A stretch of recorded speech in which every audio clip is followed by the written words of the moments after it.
राष्ट्रपति एकादशी का क्या नाम है? इसके व्रत की विधि क्या है?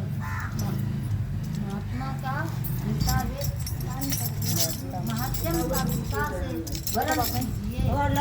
दुलारी दुलारी वर्णन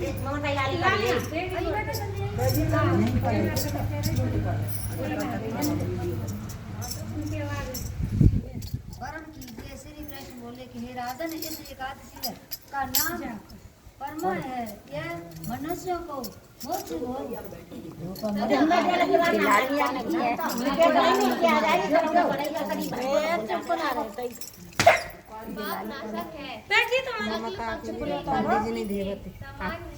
इसी विधि है भक्तिपूर्ण मनोरत्म भगवान का पूजन इस एकादशी में करना उचित है।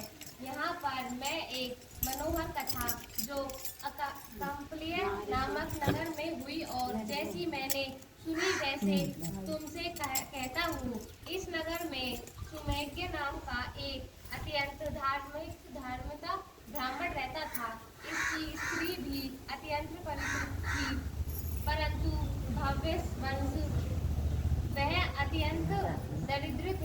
अनेक मनुष्य से भिक्षा मांगने पर भी उसको भिक्षा नहीं मिलती थी। इस कारण भली प्रकार भोजन वस्त्र और रहने को स्थान तक भी नहीं मिलता था। उसकी स्त्री अपने पति के सहित अत्यंत कठिनता से जीवन निर्वाह किया करती थी। कई दिन वे केवल उपवास ही कर लेते थे। उसकी पवित्रता स्त्री स्वयं भूखी रहकर भी अत्यधिक सत्कार अवश्य करती, मगर अपने मुख्य कमल पर कभी मलिनता न आने देती। साथ ही अपने पति से कभी किसी वस्तु की याचना नहीं करती। यद्यपि उसका शरीर दिन प्रतिदिन दुर्बल होता जा रहा था। इस प्रकार अपनी स्त्री के दुर्बल शरीर एवं घर में अन्न का अभाव देखकर वह सुमेज्ञ ब्राह्मण एक दिन अपनी स्त्री से कहने लगा कि हे प्रिय, यदि मैं किसी श्रेष्ठ मनुष्य से धन मांगता हूँ तो मुझको कोई कुछ देता नहीं। मैं क्या करूँ, कहाँ जाऊँ? बिना धन के घर के कार्य सिद्ध नहीं होते। अतः मुझको विदेश जाने की आज्ञा दो, जिससे मैं कुछ धन प्राप्त कर सकूं।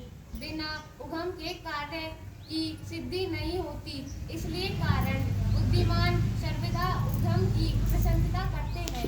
पति के दुख पूर्ण वचन सुनकर वह सुंदर नेत्रों वाली स्त्री नेत्रों में आंसू भरकर तथा दोनों हाथ जोड़कर बड़े विनय भाव से अपने पति से कहने लगी कि हे स्वामी, यद्यपि मैं कोई विद्वान पंडित नहीं, फिर भी आपकी आज्ञा से कुछ कहना चाहती हूँ, जिसमें कि मैं आपकी और अपनी भलाई ही चाहती हूँ। क्योंकि विपत्तिग्रस्त मनुष्य सर्वदा यदि कहते हैं कि मनुष्य को कुछ मिलता है, पूर्ण जन्म का दिया हुआ ही मिलता है।